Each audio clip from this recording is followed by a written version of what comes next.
Marketing is known for mass communication, email blasts, Super Bowl commercials, huge ad campaigns, guerrilla marketing, interruptions, and spam. And maybe you're thinking, if I have a business, product or service, and I want people to know about it, are those the tactics that I need to deploy to get noticed? Maybe not. Give you a couple reasons why, and hopefully a better path forward. Let's break it down. Good Marketing Minute.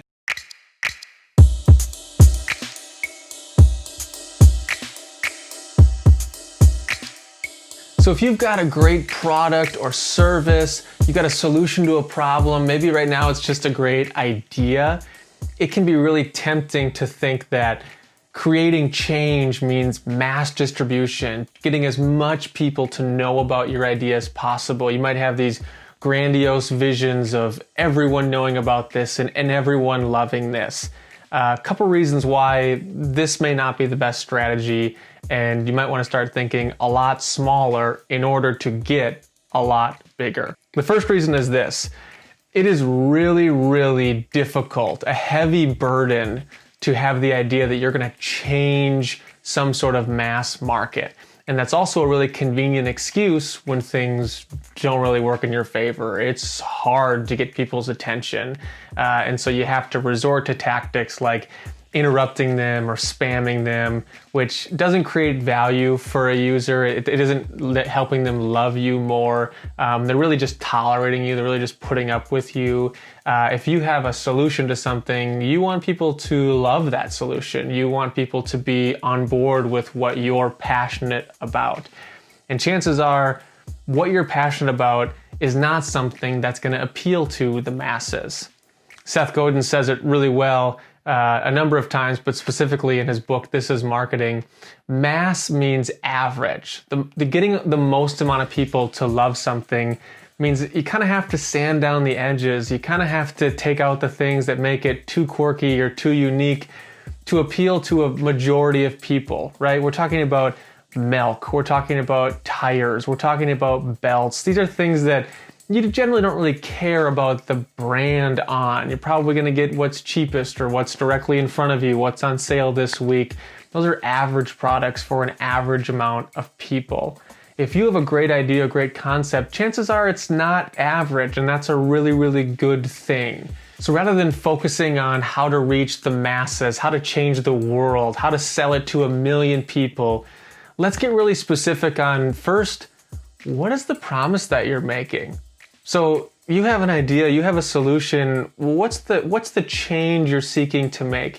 And a promise isn't necessarily the same thing as a guarantee. A guarantee might say that this is going to happen.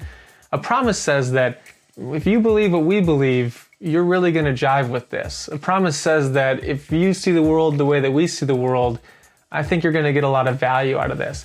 And if you can find people on that level, you're not just going to have a lot of people who like your product, you're going to have a few people who love your product. And here's why that's better. So this is a bell curve of normal distribution. Bell curves for normal distribution exist for all kinds of products. Every product has a bell curve like this. Take tires, for example. So for most of us, whatever's the cheapest, whatever's on sale, we're going to be right here, right? Just what's in front of us, that's the vast majority of people. There are certain people who care deeply about the tires that they put in their vehicle. And they're going to exist on the edges here. And there are brands who cater directly to those people that really care about the performance of it, people who really care about the price of it, people who really care about the brand that's written on the side. Those brands are created specifically for that audience. They're not created for the vast majority of people. And they've done that very intentionally. And so when you're thinking about your idea, you're thinking about the things that you're passionate about or the change that you're seeking to make, it can be really tempting to feel like, well, I'll just focus on the middle of the bell curve, right? Because that's where the most amount of people are. Chances are I'm going to find the people that I need inside the bulk of where distribution lives. But there's something really interesting that's happened in the last 20, 25 years that we still haven't fully realized.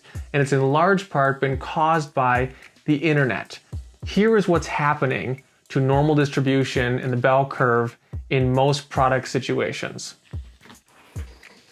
It's melting, right? It's now down here because now there exists a solution for just about any type of particular problem that you might have. If you want to buy tires that specifically preserve iguana habitats, you can find it on the internet. If you want to buy coffee that makes slippers and scarves for penguins, you can find it on the internet. If you give people a choice, people are going to take a choice. And so when you're developing your audience of what promise are you making and who are you making that promise to, it's actually advantageous to be specific about the change that you want to make, because people have choices right now. We don't need to just settle for any old coffee that's right in front of us or any old tires that are on the shelf. We can be specific about what we want to do. And here's why that's important. Specificity is courageous, right? It either is going to resonate with someone or it's not. It's really tempting to try and be all things to all people, but that's just not a happy place, right? You're not going to be satisfied long term selling your product that started out as this really precious gift to the world that now is kind of similar but pretty boring so that it would appeal to more people. Specificity says, this is what I care about. And if you don't care about it, that's okay. It's just not for you. I know that it's for someone out there. Which brings me back to Seth Godin. Seth Godin is one of the great marketing minds of our time. He has a book called This is Marketing, fascinating book. I think chapter 4 or chapter 5, he talks about the smallest viable market. It's very counterintuitive for marketers. Why would we ever want to focus on the smallest market? Shouldn't we want the biggest market? Shouldn't we want the greatest market share? Shouldn't we want to get in front of everyone, have all this attention, sell all this product? Well, yeah, that's a great long-term goal, but it's a pretty crummy initial goal because it's just not possible. And here's what he advocates for. Find 1,000 true fans. This isn't originally his idea. I think this is originally Kevin Kelly's idea, and he tweaks it sort of to be the smallest viable market because maybe it's not even 1,000, maybe it's 500, maybe it's 100. But if you can find 1,000 true fans, the smallest viable market, who is 100% in love with the promise and the change that you're seeking to make, that is a better feature for you for one reason. Those people will do the work, the labor for you of spreading your brand. They will enjoy what you do. They will want to see it make a greater impact. And then you don't have to yell at people. You don't have to interrupt them. You don't have to spam them. The people who love what you do will be excited to generously share with the people that they know would also love this brand and expand it for you.